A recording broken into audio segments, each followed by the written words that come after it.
Monde numérique. Cette année encore, Vivatech aura été l'occasion de voir où nous en sommes dans un domaine qui fascine toujours autant, les robots. Entre une démonstration sur scène de Jensen Huang, le patron de Nvidia, avec ses petits robots à la Wall-E, et quelques pirouettes des robots chiens du fabricant chinois Unitree, les visiteurs ont pu approcher ces étranges objets qui suscitent autant de craintes que de désirs. Comme l'an dernier, on a donc pu voir notamment la maquette d'Optimus, le futur robot humanoïde de Tesla, mais totalement statique dans sa vitrine. On a vu également les robots industriels transporteurs de palettes du français Exotech, ou encore le robot compagnon Miroki monté sur Gyropod de la start-up française Enchanted Tools. Car les robots fascinent et font rêver, mais ce n'est pas simple. On n'en est pas encore au stade où on aimerait arriver en fait, car si certains savent courir ou jouer au foot, c'est vrai, eh bien ils ne sont quand même pas encore vraiment prêts à nous venir en aide pour des tâches quotidiennes, comme aider les personnes âgées, vider le lave-vaisselle ou sortir les poubelles. Bien souvent, il leur manque encore l'essentiel, un cerveau, c'est-à-dire du logiciel, pour leur permettre d'agir de manière autonome et d'interagir avec les humains, sans mauvaise surprise si possible.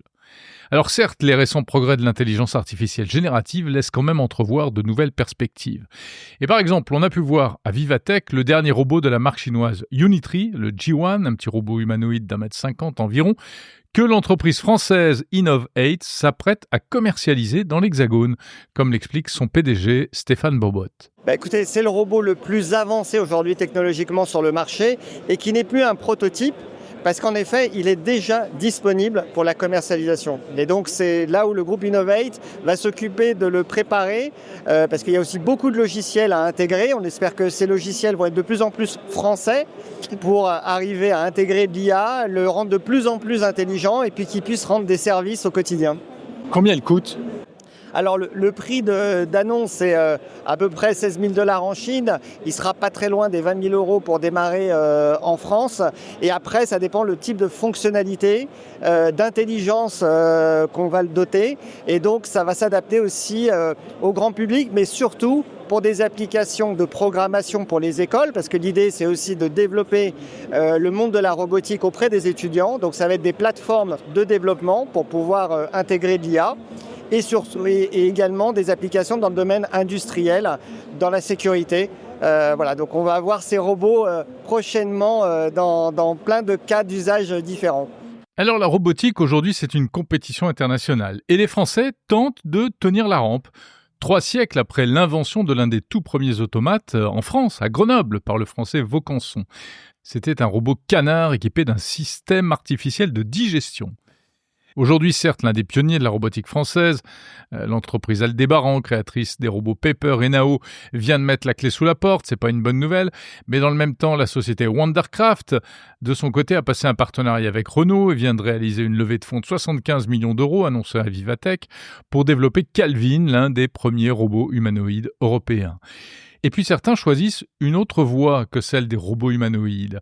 On parle des robots compagnons ou des robots émotionnels, sans bras, certes, mais capables d'interagir avec l'environnement, comme par exemple le Buddy, ce petit robot autonome d'une 60aine de centimètres de haut, de la start-up Blue Frog Robotics, dirigée par Rodolphe Hasselwander. Que ce soit pour, un enfant autiste, pour apprendre des cours à l'école ou à la maison comme un coach, en fait, c'est hyper facile de le paramétrer, de mettre toutes les données que vous voulez, et après, ça devient votre coach ou ce que vous voulez, avec qui on va échanger naturellement. Vu qu'il a des caméras, il est capable de percevoir son environnement et de vous détecter et de vous engager. Alors Jérôme, dis donc, t'as bien fait ton sport aujourd'hui ? Ouais.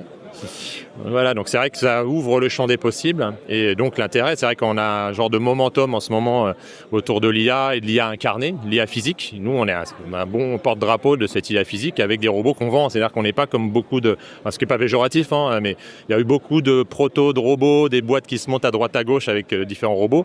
Je pense qu'on est une des seules aujourd'hui à vraiment les vendre en fait. Voilà. Alors c'est pas un robot humanoïde, il est tout petit, il n'a pas de bras. Est-ce qu'un jour vous pensez aller vers quelque chose de plus qui ressemble à un robot humanoïde ? C'est une très bonne question et en effet dans les cartons on a on va dire le grand frère de Buddy Pour l'instant, on ne se développe pas plus que ça parce qu'il y a déjà tout à faire. Aujourd'hui, on ne vit pas avec des robots, à part les robots aspirateurs. Donc déjà, il y a une évangélisation à faire pour que les gens comprennent ce qu'on peut faire avec des robots comme Buddy, donc accessibles en termes de coût. Parce que même pour le grand public, on sera encore moins cher que ça. Et donc, on veut déjà que les gens s'approprient les usages du robot. Qu'est-ce qu'on peut faire avec un robot, même sans bras, parce qu'on peut déjà faire beaucoup de choses.